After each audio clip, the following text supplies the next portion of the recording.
Welcome to another 10-Minute Thursday Yearbook Edition. For this week's video, I'm bringing in my good friend Mike Taylor to talk about what judges are looking for at NSPA and other national competitions.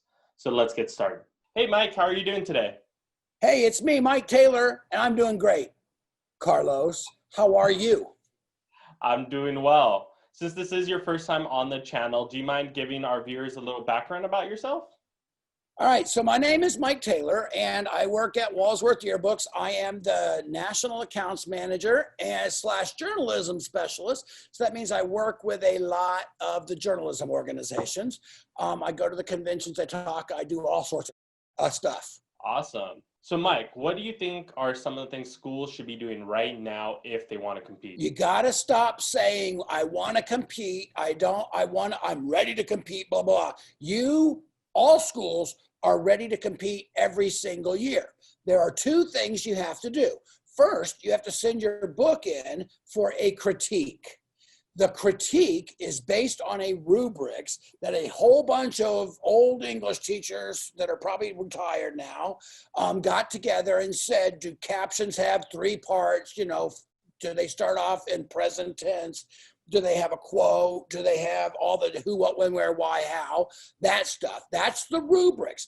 You are judged based on how well you did against the rubrics. So in other words, here's this rubrics. How did your book do?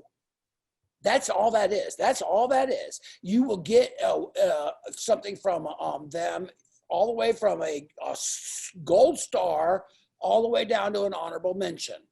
Okay. Once you do that, the book is then put over here waiting for you to say, yeah, I want to compete against other books. Now, the pacemakers and the crowns will judge your book based on how big it is against other books in the country. So there's two things you need to do. Not only that, you get an award certificate for the critique. It says you got a gold medal. Yay, take that down to your principal. That makes your program look cool. You got an honorable mention. Take that down to your principal. Put it on your website. Talk about it. Brag on yourselves. I'm very good at that, so I can help you with that, bragging on myself. So do you understand there's a difference between a critique and a competition? You need to have the critique done in order to compete.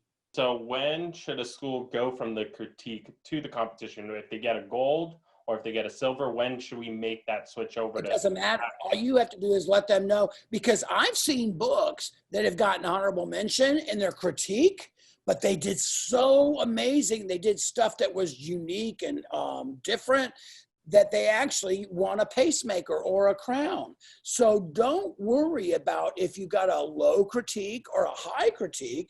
Just know that you want to do this. That's the best thing, is you're getting feedback. You want feedback so that you can do a better book next year. That's the way it works. Awesome. And so for schools, what kind of organizations should they reach out to begin their critique? The organizations that critique books are NSPA, National Scholastic Press, which is in Minnesota, studentpress.org. Okay. In Columbia Scholastic Press, which is in New York City, they do critique books, newspapers, broadcast programs, literary magazines, and they are more for the students. All three of them have conventions. Matter of fact, there's a convention going on today, NSPA JEA, happening right this minute, and you can still register. You need to go. It's awesome. Great speakers. And I'm kidding. Great speakers, great resources, all that stuff. Get involved. Get involved in Southern California JEA.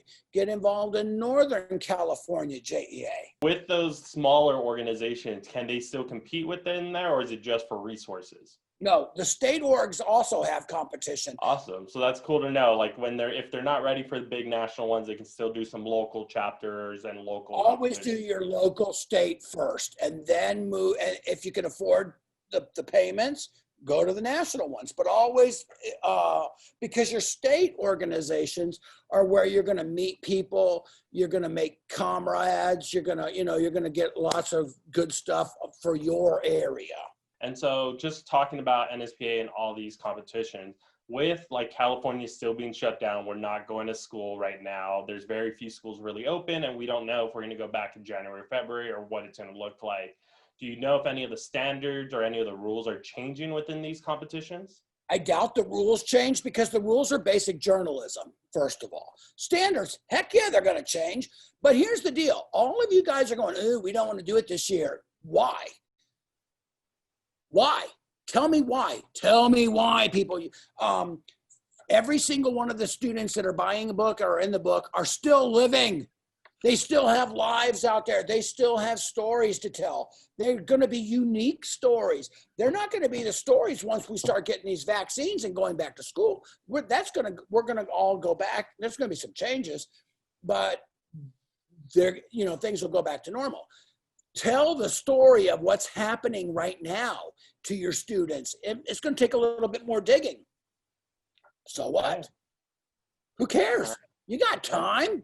Take the Toll House cookies out of the oven, get on your Instagram, and talk to people.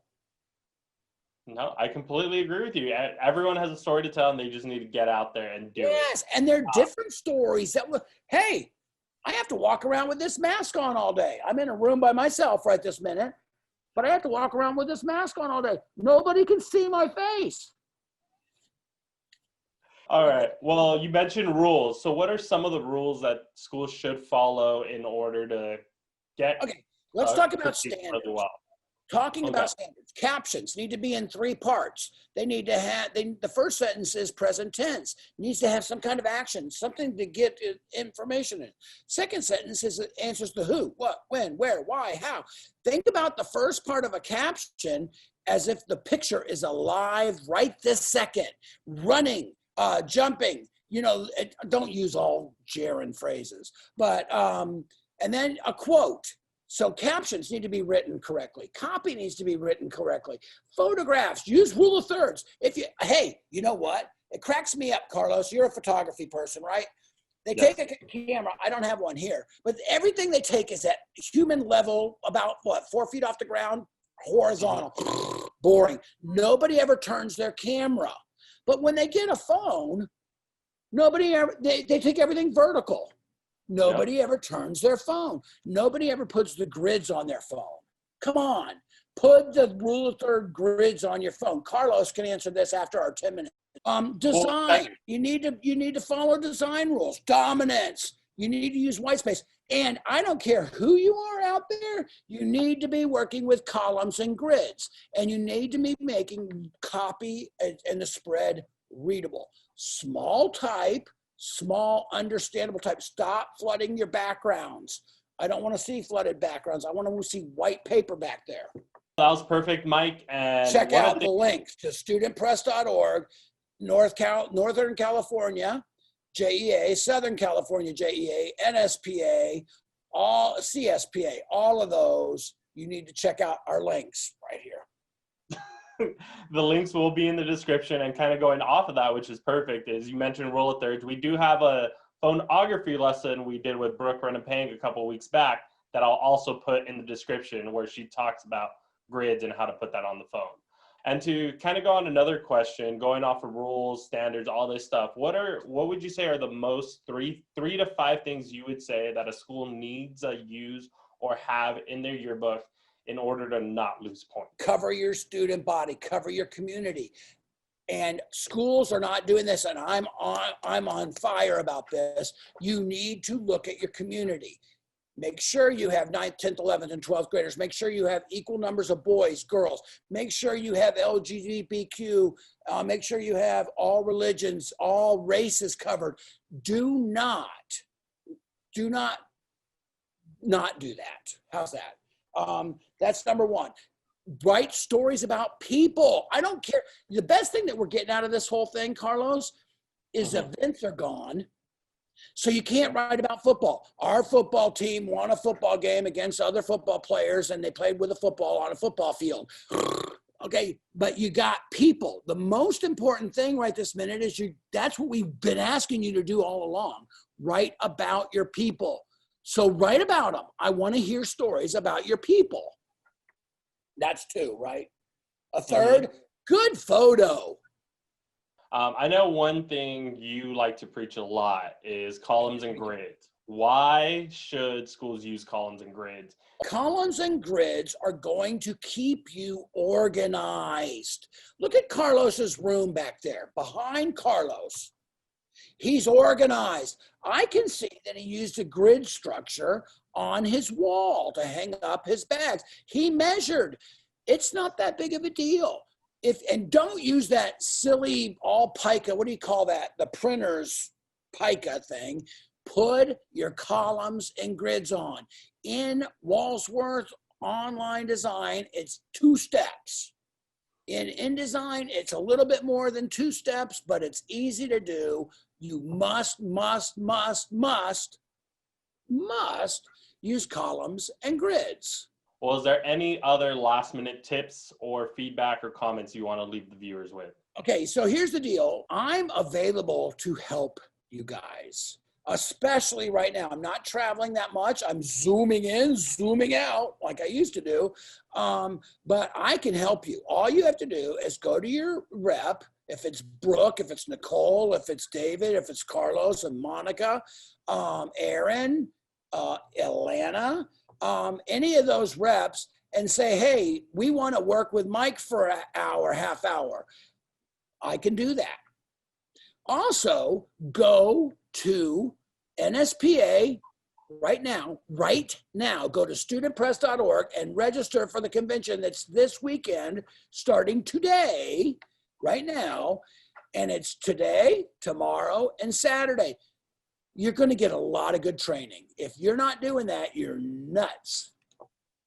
Awesome, Mike. Thank you again for being part of this channel. I I'd love all the have feedback.